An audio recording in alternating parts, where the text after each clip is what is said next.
আসসালামু আলাইকুম। এখন দেখবেন সংবাদ শিরোনাম। আক্রমণ পাল্টা আক্রমণে ভয়াবহ মধ্যপ্রাচ্য যুদ্ধ পরিস্থিতি। যুক্তরাষ্ট্র ইসরায়েল সহ 6 মিত্র দেশের সাথে একাই লড়ছে ইরান।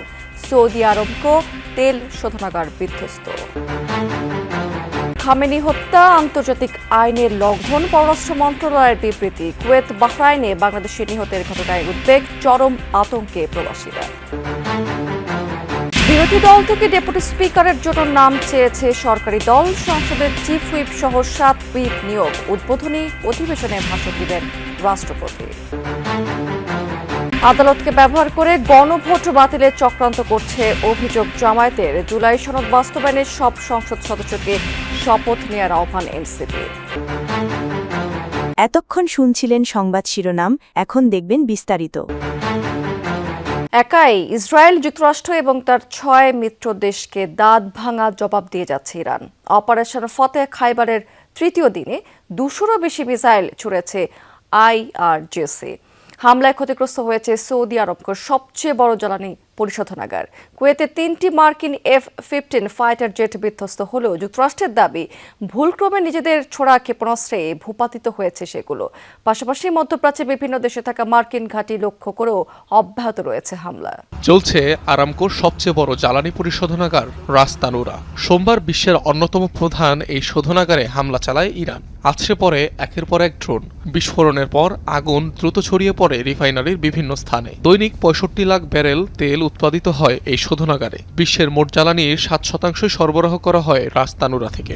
এর কিছুক্ষণ পরই কাতারের শিল্পনগরী রাস লাফানের জ্বালানি স্থাপনা লক্ষ্য করে ড্রোন হামলা চালায় আইআরজিসি। 2টি ড্রোন আঘাত হানে স্থাপনায়। এছাড়াও হরমুজ প্রণালীতে ওমান উপকূলের কাছে একটি ট্যাঙ্কারে হামলা চালিয়েছে তেহরান। শুধু ভূমিতেই নয়, সোমবার দিনজুড়ে মার্কিন আকাশ প্রতিরক্ষা ব্যবস্থায় কঠোর আঘাত হানে ইরান। মিসাইল হামলায় কুয়েতে বিধ্বস্ত হয়েছে 3টি মার্কিন F-15 ফাইটার জেট। নিরাপদে যুদ্ধবিমান থেকে বেরিয়ে আসতে সক্ষম হয় 6 পাইলট। যদিও ওয়াশিংটনের দাবি ভুলক্রমে কুয়েতের ছোড়া মিসাইলেই বিধ্বস্ত হয়েছে আকাশযানগুলো। অপারেশন ফতেহ খাইবারের তৃতীয় দিনে তেল আবিব সহ ইসরায়েলের কৌশলগত বিভিন্ন এলাকায় ব্যাপক ধ্বংসযজ্ঞ চালিয়েছে ইরান। যুদ্ধ শুরুর পর ইসরায়েলি ভূখণ্ড লক্ষ্য করে 10 দফায় মিসাইল ছুড়েছে আইআরজিসি। এর মধ্যে 24 ঘণ্টাতেই ছোড়া হয়েছে 200-র বেশি। হাইফা, জেরুজালেম সহ বিভিন্ন এলাকায় দেখা মিলছে এমন ধ্বংসযজ্ঞের। আন্তর্জাতিক বিভিন্ন গণমাধ্যম বলছে ক্ষয়ক্ষতি আর প্রাণহানির তথ্য গোপনের চেষ্টা করছে নেতানিয়াহু প্রশাসন।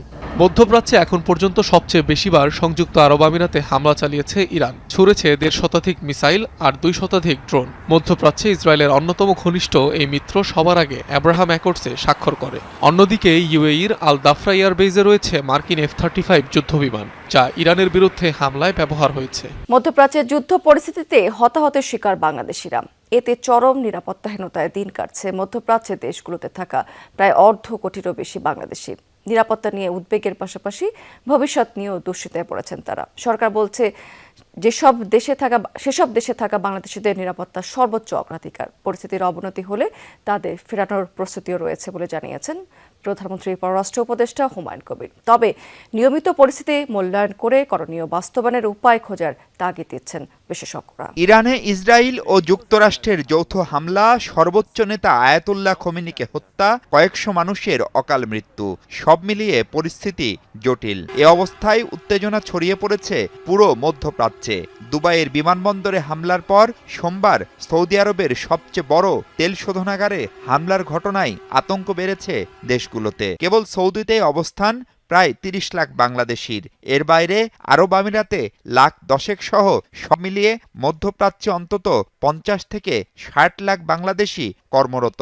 সোমবার দুপুর পর্যন্ত প্রাণ গেছে 2 বাংলাদেশির, আহত হয়েছেন কয়েকজন। তবে সবার অবস্থান জানা সম্ভব নয়। এ পরিস্থিতিতে চরম উৎকণ্ঠায় প্রবাসীরা।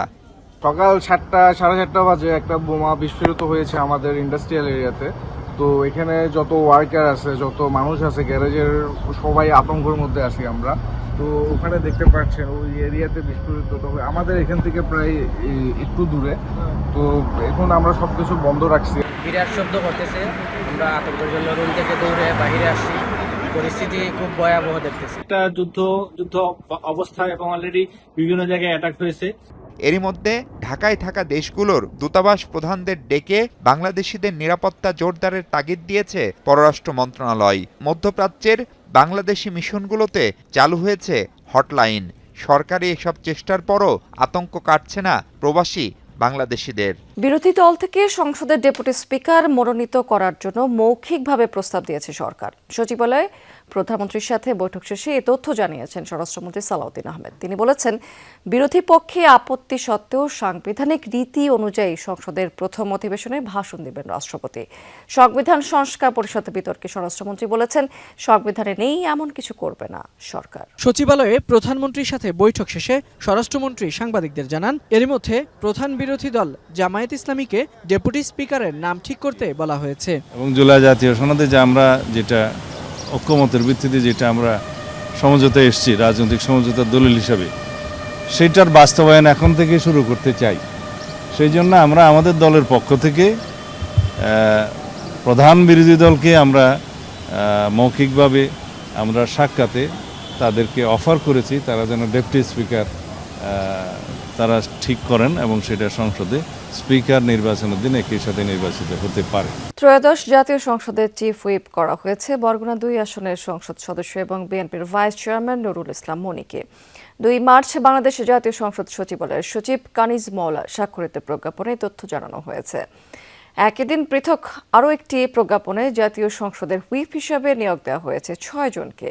তারা হচ্ছেন হবিগঞ্জ 3 আসনের সংসদ সদস্য মোহাম্মদ জি.কে. গৌস, খুলনা 3 আসনের সংসদ সদস্য রকিবুল ইসলাম, শরীয়তপুর 3 আসনের সংসদ সদস্য মিয়া নুরুদ্দিন আহমেদ অপু, নাটোর 2 আসনের সংসদ সদস্য এম রুহুল কুদ্দুস তালুকদার দুলু, দিনাজপুর 4 আসনের সংসদ সদস্য মোহাম্মদ আখতারুজ্জামান মিয়া এবং লক্ষ্মীপুর 4 আসনের সংসদ সদস্য এ.বি.এম. আশরাফুদ্দিন নিজাম।